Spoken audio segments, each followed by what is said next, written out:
All right. So in the chat, this is my little SEL thing. Put how you're feeling, like where you're at today before we even begin.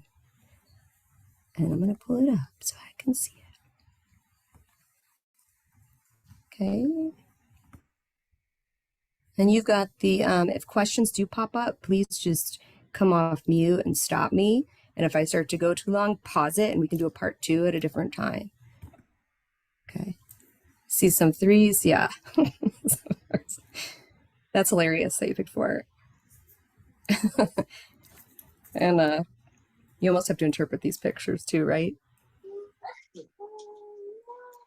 I'm going to send the little link to make a copy in the chat. It works. If not, I'll send you the real thing. All right. So we're going to move right along here. Okay. I'm going to play a quick video. I don't want to give anything away, but on a superficial setting, this is actually really awesome. And then we'll go into a little bit into why he could still, like, this is step 1, and we'll talk about how he gets to step 2.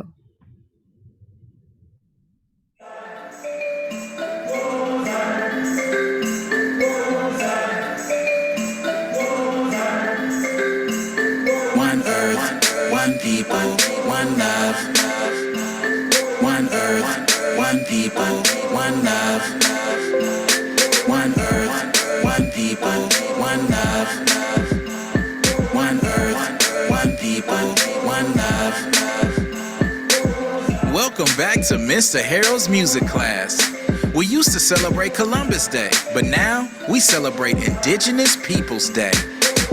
First off, let's define indigenous, the native people, original inhabitants, living on every single continent. Then somebody shows up and says, I discovered it. How can you discover somewhere already found, or take credit for a place that's already around, like Hernan Cortez or Hernando de Soto, Ponce de Leon or Francisco Pizarro? It all started with Christopher Columbus, Europe's obsession with Western discovering. With big dreams, this wild and Italian was searching for gold in the East Indies Islands. Long ago, 1492, we all know the story, he sailed the ocean blue. But here's what I didn't learn in school. After landing in the Bahamas, he treated people cruel. The Tainos are peaceful people. When Cuba, Haiti, DR, Jamaica, Puerto Rico, even though they welcomed him with open arms, he committed genocide and unspeakable evil.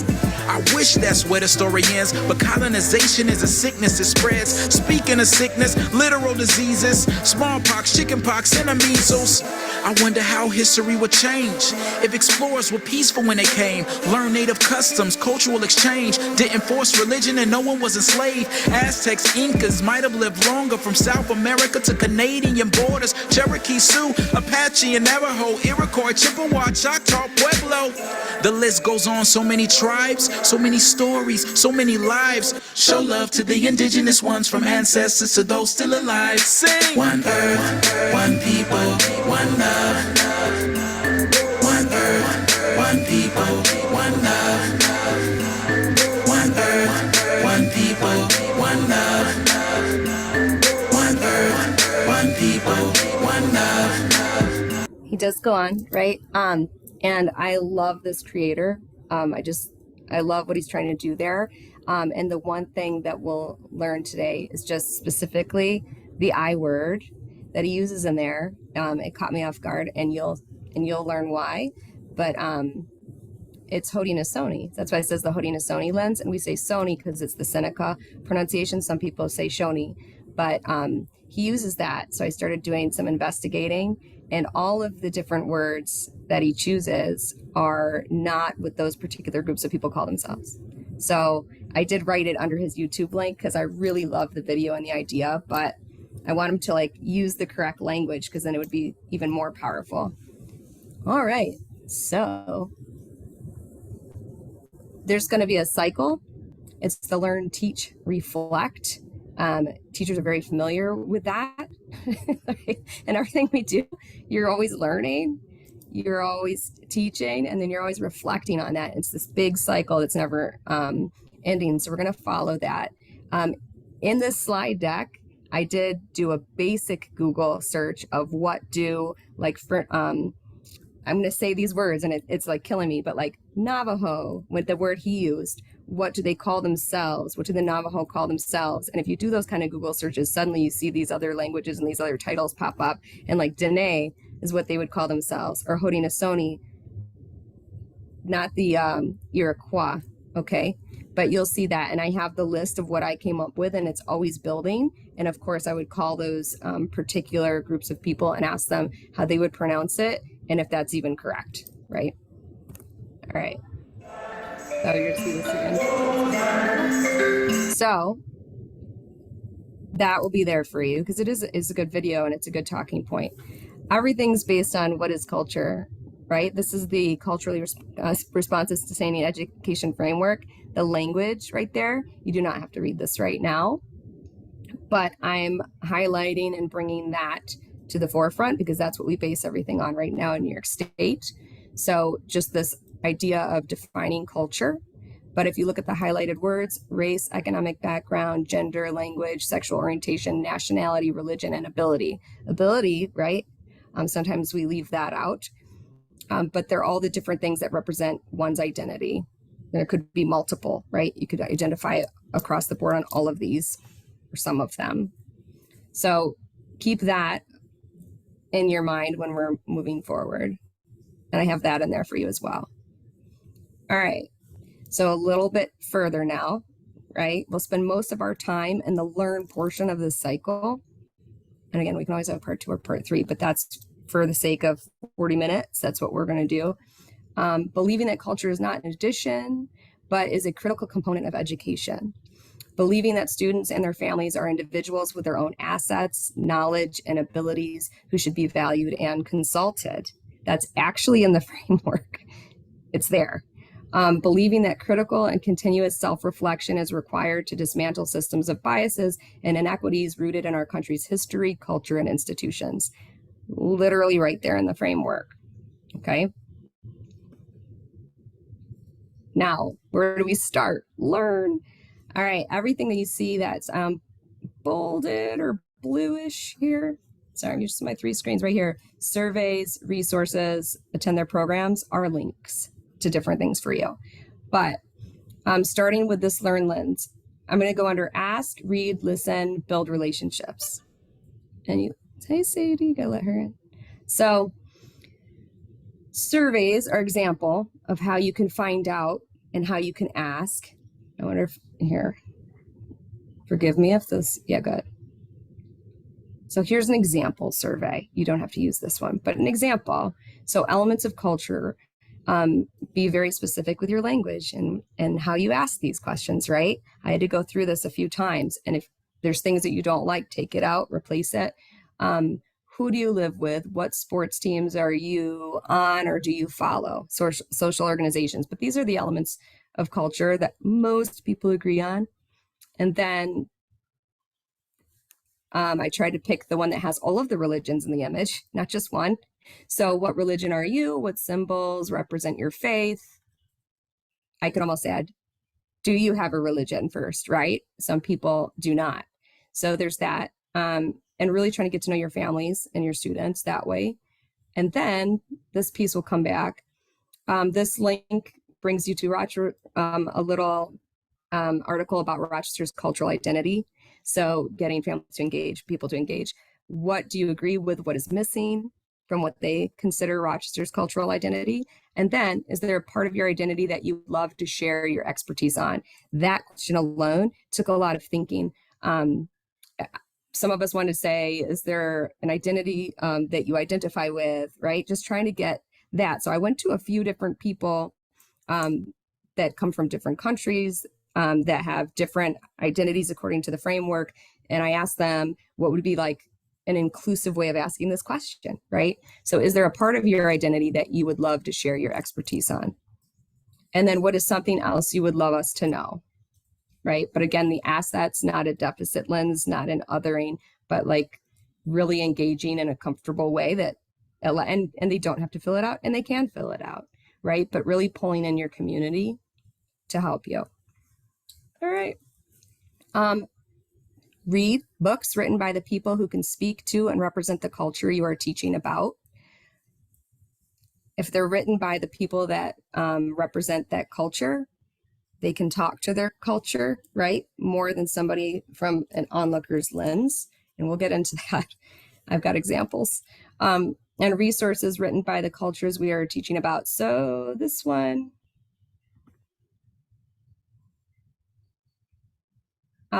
is a great one. The Guide for Educators is created with Perry Ground and the Smithsonian. And if you talk to people at Ganondagan, they'll say, it could be improved still, but it's a good start, right? So this is one that people have said that they like, and they would at least like educators looking at this one. So that's included in there for you. All right. Build relationships. Pay people for their time and expertise. And if you can't financially find grants or funds, ask them how else you can support them. You can trade your time, expertise, advocate for and attend their programs, especially over at Ganondagan, which is the local lens, the Seneca. They love it when you come and you show up, and they have a lot of educator programs that are amazing. Sharing them out. You can also become a friend of Ganondagan. I think it's $30 for an individual. And then you get their updates and their emails, and you can always check their website. Spending time immersing yourself within other cultures, TV, film, but TV in their language where you like watch the English subtitles. Hopefully they're correct. Films, spending time in and with ethnic communities is a great way to get to know the people. All right. Now, here we go. Haudenosaunee, not that word. This is Forget the Wix. commercial, sorry. There you go. Where did the name Haudenosaunee come from, and is it okay for people outside the nation to use? The name Haudenosaunee is an ancient name. It's an ancient name that means people of the Longhouse. People of the Longhouse, in this term, when we talk about the word, means a group of people and a philosophy and a way of life and customs that stretches over hundreds and hundreds of miles. And so that is our Longhouse, Haudenosaunee. It's a word in which we hope that everybody embraces this word, because that's who we are.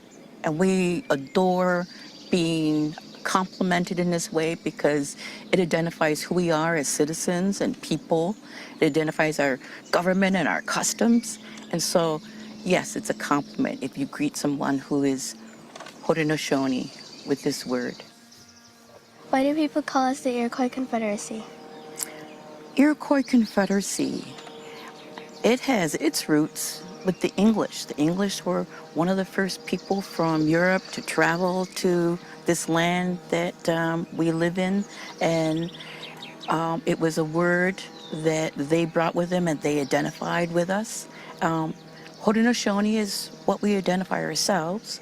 So over time, because our culture spent a lot of time being focused on the oral tradition, when it came to research and documents and textbooks, we were not necessarily the people who authored or wrote these documents. And so the people who did were more familiar with the term Iroquois or Iroquois Confederacy.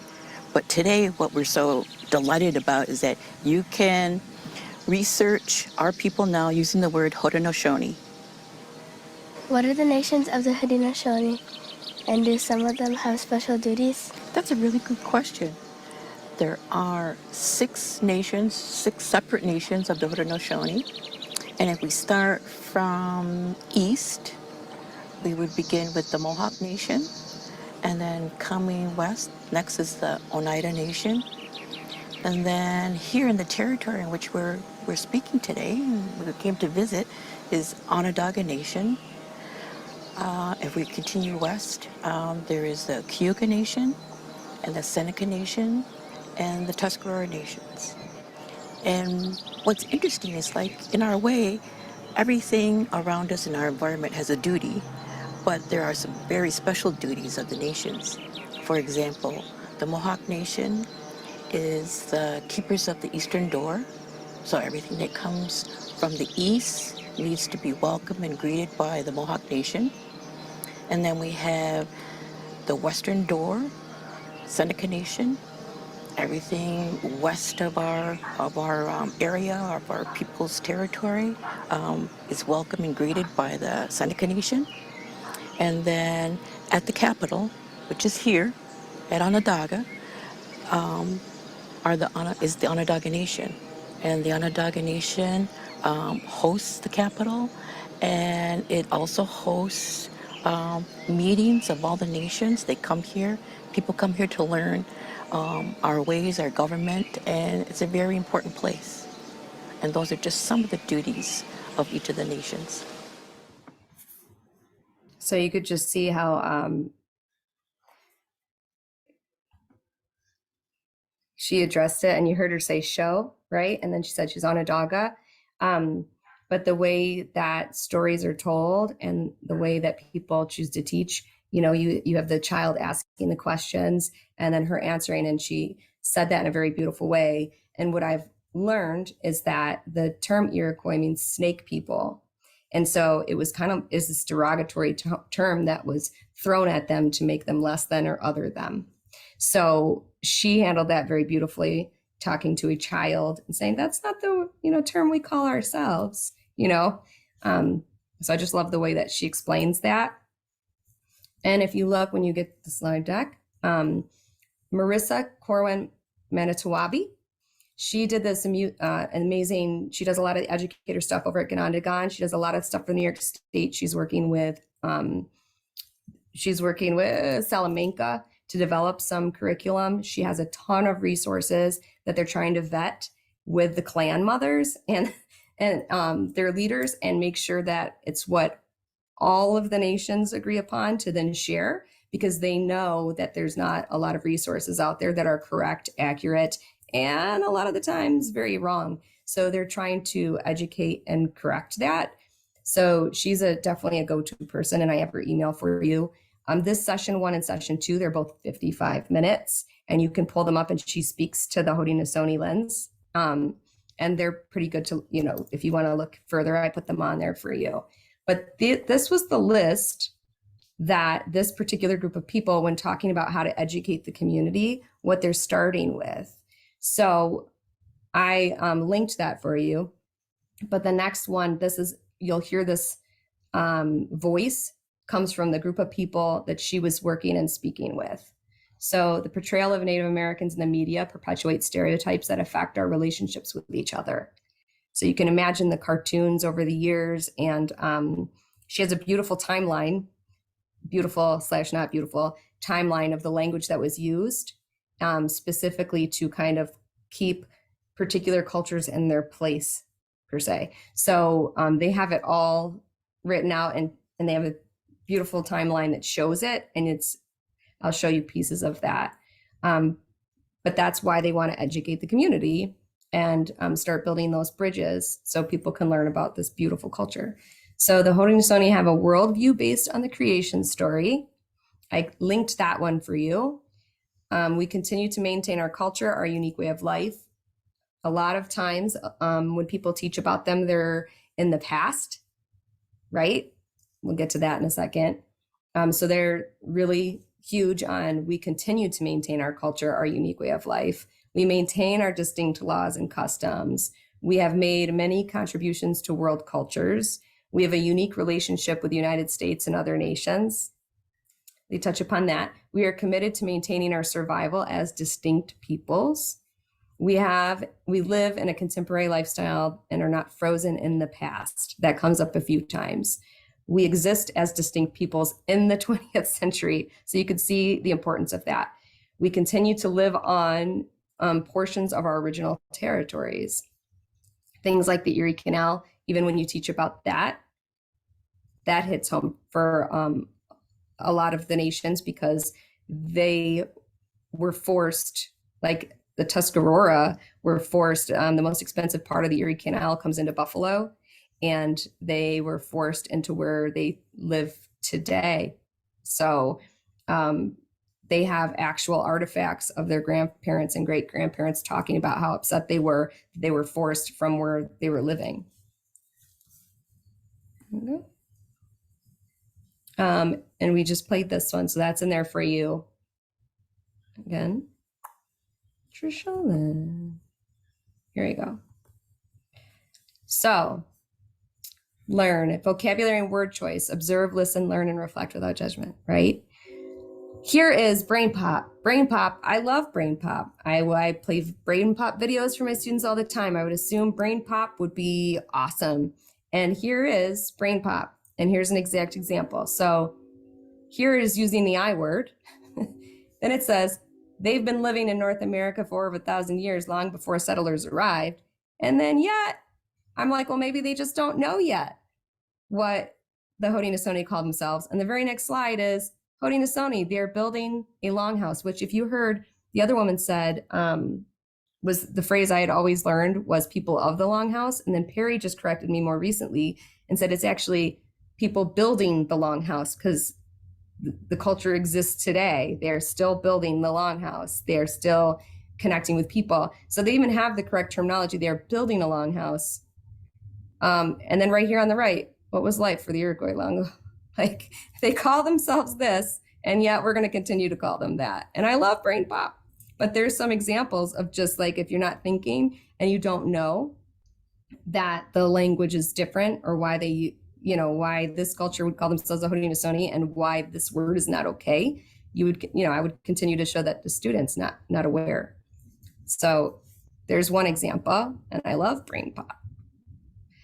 Okay, and here's some other ones. This right here, this is from 2021, January 22nd, 2021. A teacher, I did not want to include the video, but she basically says, oh, I live in the area where these people, the I word, live. So I'm going to teach you about it, boys and girls. And then, basically in part one, we learn a lot about where the Iroquois lived, past tense, what they lived in and how they built their homes. We look at what family was like and how you got your name. I hope you like it. Stay tuned. We'll learn about what they ate and how they got their food and where they traveled to, right?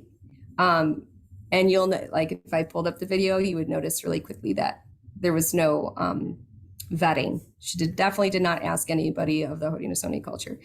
Here's this book, which is in every RCSD school that I'm trying to pull out. So here it is, if you lived with the Iroquois. So one big thing that Marissa points out is even if the word is incorrect and you could tell the students it's actually Haudenosaunee, put a Post-it note on it, let's find out what else is correct and what else is wrong. The imagery that's chosen is if you lived, and it's all past tense. There's like little touches of it that bring it to maybe people still exist today, but the imagery is that classic old imagery, and it already sets the stage in your brain of what a particular group looks like, right? It confuses then versus now. And if you look at the language, the choice of words, if this seems confusing, the most important thing to know is that, I'm going to say the Haudenosaunee had many more relatives they lived with, worked with, played with, learned with, and depended on than most of us today. So it's this othering, like, so different than us, right? This might be confusing. And how many family members live with more than just their parents or one parent or different, right? But it's like, oh, it might be confusing. So there's all these other parts. When we learn about their society, it seems very different from ours, them, us. But like all people, they fed, clothed, and anyway, many history books are about the Haudenosaunee and the settlers, trade, the sharing of skills and knowledge, the spread of contagious diseases that killed thousands of people, wars, treaties, victories, and defeats. It's like, who did what? Okay, here again, the Haudenosaunee, like most American, the other I word, cleaned themselves much more frequently than the colonists, who bathed at most once a week. So it's like, oh, it's just the choice of language is so important. And if you didn't know better, you'd throw that right in front of a child, because the imagery is what I learned as a kid, right? So really, once you're observing, listening, and learning and reflecting without judgment, you start to have this critical lens when you're looking at the books and everything that's in front of the students. it actually angers me at this point, but I'm like, I know that this book exists in every classroom. It's on Amazon. You can find it on you can get it on YouTube. That's okay. All right. Then here's another thing too. So learn vocabulary and word choice. Same thing, the story of the three sisters. So here's one thing too, because this is an actual, I'll show you. I'll just show you. Welcome to this week's Imagine Your Story Storytime. My name's Miss Devon, and today I'm going to be reading to you The Legend of the Three Sisters. And you're going to want to watch this later because it's really good. But if you look, it was actually submitted by a Mohawk elder, okay? So submitted to the Friends of Ganongdagan by a Mohawk elder. I could allow her to say that. Once upon a time, very long ago, there were three sisters who lived together in a field. These sisters were quite different from one another in their size and also in their way of dressing. One of the three was a little sister, so young that she could only crawl at first, and she was dressed in green. The second of the three wore a frock of bright yellow, and she had a way of running off by herself when the sun shone and the soft wind blew in her face. The third was the eldest sister, standing always very straight and tall above the other sisters and trying to guard them. She wore a pale green shawl, and she had long yellow hair that tossed about her head in the breezes. There was only one way in which the three sisters were alike. They loved one another very dearly, and they were never separated. They were sure that they would not be able to live apart. After a while, a stranger came to the field of the three sisters, a little Indian boy. He was as straight as an arrow and as fearless as the eagle that circled the sky above his head. He knew the way of talking to the birds and the small brothers of the earth, the shrew, the chipmunk, and the young foxes. I'm just going to stop there, even though it's really good. Like, it's a good story. But that word Indian, right? So over my travels and communicating with people, words like that, depending on who you talk to, and you say, well, why is that word being used, right? People were not from India. Like, why can't we use the correct language? And time and time again, I'll hear people say, and same with the I word for instead of Haudenosaunee, they'll say, when I hear like a native person tell me, I use that because sometimes it's the only way people will understand who I am. Because of all the miseducation in the past, right? We use it because we still want them to learn about the culture, who we are, and that's how they know us, right? So in my brain, I'm like, I still want to be educating correctly and using the correct terminology without this like parentheses stuff. Get rid of it. Like how do you want to be called when I'm teaching about you? And how do I say it, right? Just like you ask about a name, when you don't know how to pronounce it, you say, what's your name? How do you say that? And you learn it and you say it correctly, right? I feel like it's the exact same thing for an entire culture of people. And depending on which nation you're at, right, the pronunciation might be a little different, but I'm still going to try my best. So there's that. And then there's a written out version right on Ganondagan's website. They have it written out because this becomes very imperative to the culture, the three sisters, the food. All of the oral stories tell a meaning of how something came to be, right? And here's another lens with that. If you want to like a comparison, and I might even have this later in the slides, but like, and the other link here is once you do the video of the three sisters and how they came to be, look, what is the value of corn, beans, and squash to the Haudenosaunee people today? And this is written up by Rick Hill, Tuscarora. I got this right from Marissa. Letitia, right, from Mohawk. What is the value of corn, beans, and squash to the Haudenosaunee people today? And it keeps going into their stories and their this lens of David, of Letitia, and Rick. All right, so that's there for you. And it links to my Google site, so just download it and save it. Here we go. Let's see. Welcome to this week's Imagine Your Story story time. Tricia trying to use 2 screens instead of 3. All right. So this whole idea, let me see if I forgot something. Oh, sorry. Choose books and videos that have the correct vocabulary. And when you find native resources that use old vocabulary, you can have students put Post-it notes on it. We did a Mythbusters unit. It wasn't supposed to be a Mythbusters unit, and it ended up being a Mythbusters unit because every resource we had the wrong stuff on it, and the kids call you out once you tell them. So they started putting Post-it notes. Nope, Haudenosaunee. Nope, even down to don't even get into Peter Pan. But like they literally start Post-it noting everything. They're like, this isn't correct. We need better resources, right? And they start advocating for those. And quite honestly, not a lot of great resources are out there. So that would be an amazing project to actually create a resource for students and have the students submit it to Ganondagan or somebody that's Haudenosaunee, Onondaga Turtle Clan is Perry, and have their, have them say, yes, we approve of this, or we'll add it to our library. I didn't want to forget that. All right. So with that said, we have this lovely framework for New York State. The framework has incorrect language in it, lo and behold, from 2017. So as you look into it and as you learn, you start to see this, especially 4th grade, things like they're Algonquian speaking neighbors or friends or something. I don't know. It's like this. No, they weren't always friends. They were neighbors, not friends. Like they lived near each other. So I literally worked with Perry and a bunch of people at Ganondagan, and I said, how would you say this? If you know what the teaching point is, what the learning point is, how would you say this? And I highlighted, if I click on it, I'll just show you, it's going to be really big. Here's the language that we're changing as stuff pops up, but let's just click on 4th grade. Right here, I linked in Haudenosaunee Guide for Educators. And so if you look at side by side the New York State framework, it still has a little old language because I can only submit this and ask them to change it.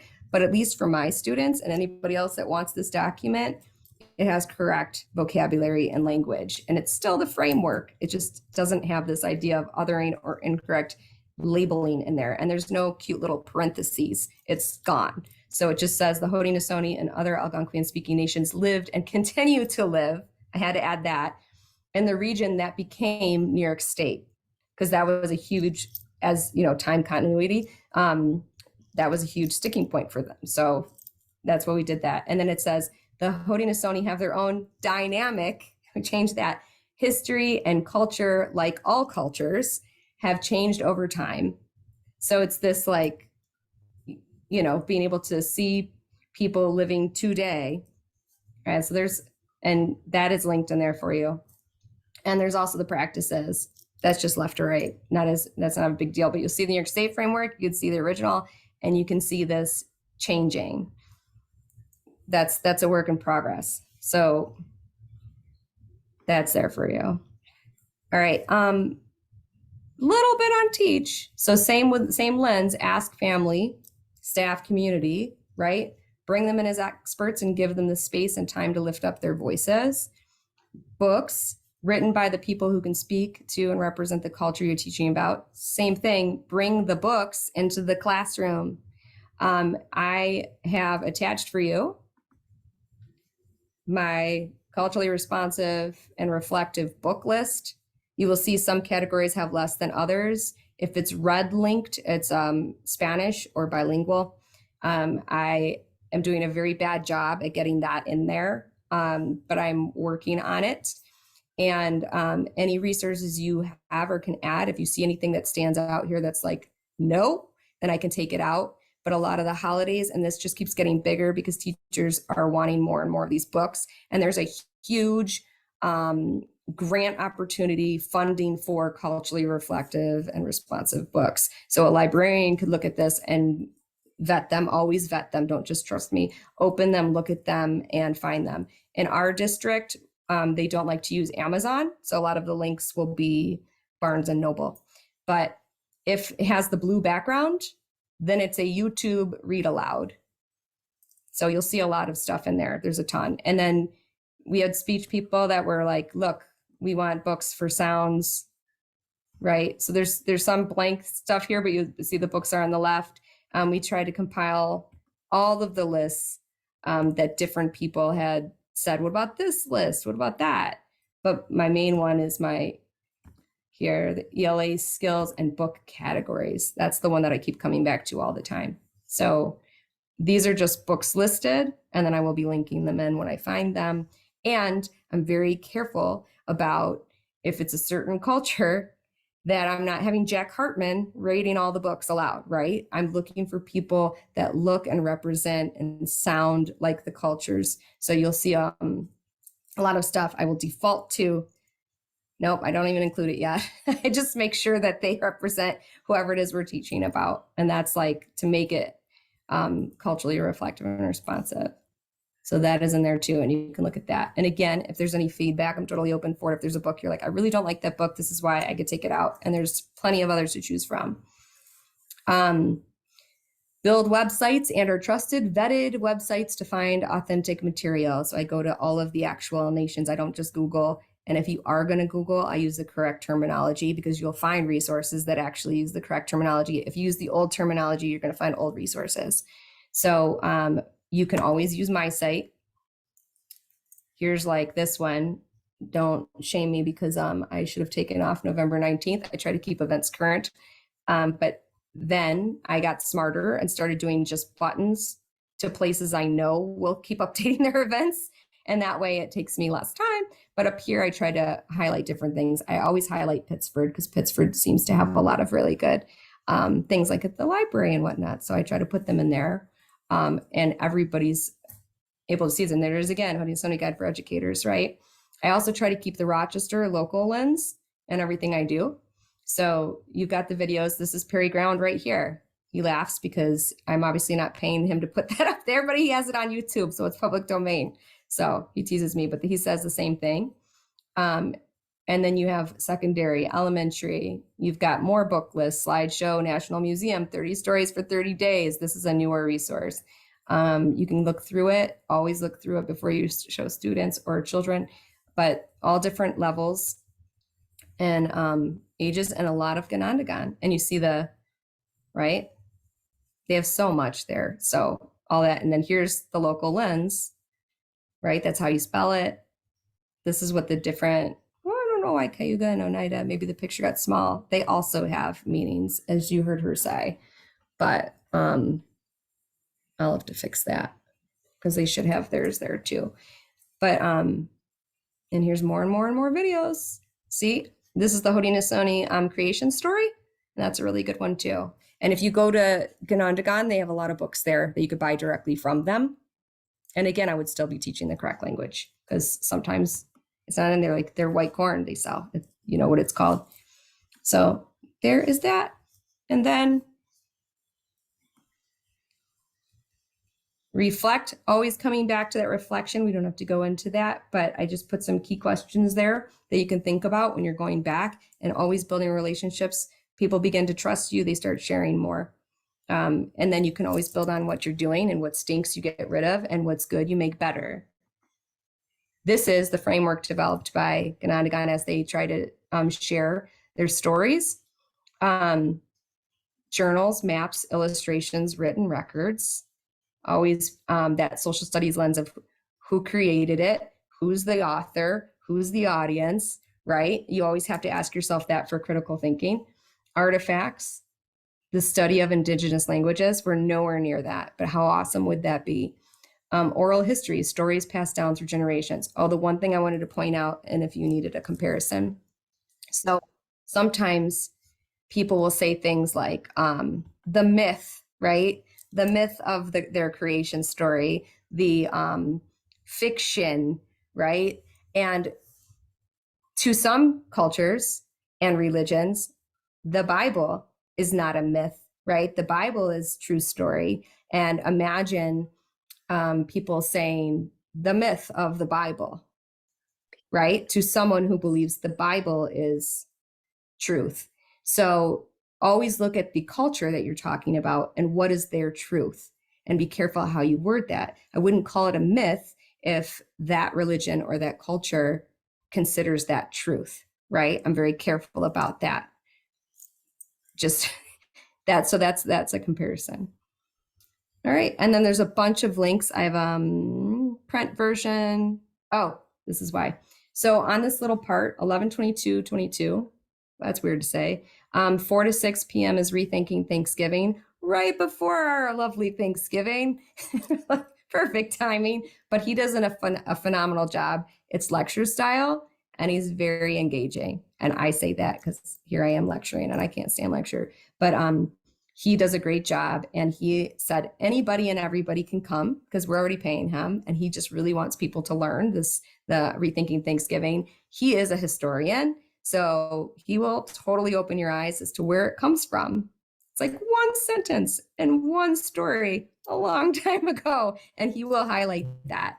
But I have in this Google Doc on the notes on the bottom, the print version and a form to take online. It's a questionnaire and you can try it yourself. It's very interesting, the questions he asks. And then the link to my Zoom. So if you want to be there at 4 to 6, you just pop in and, you'll be muted. The chat will be open. You can ask questions, but he will literally take you through Rethinking Thanksgiving series, and anybody is welcome. If you know people that want to bring him into the district that aren't so sure, if it's worth paying him or whatever, have them come in and see, because that it's part of a whole speaker series we did in the city. And this is like the 5th, I don't want to say speech, it's like the 5th talk that he's giving. So it's, to me, the most important. So, and eye-opening when you're learning about the Haudenosaunee and also rethinking Thanksgiving. So that is it, friends. How are you feeling now? Put that in the chat.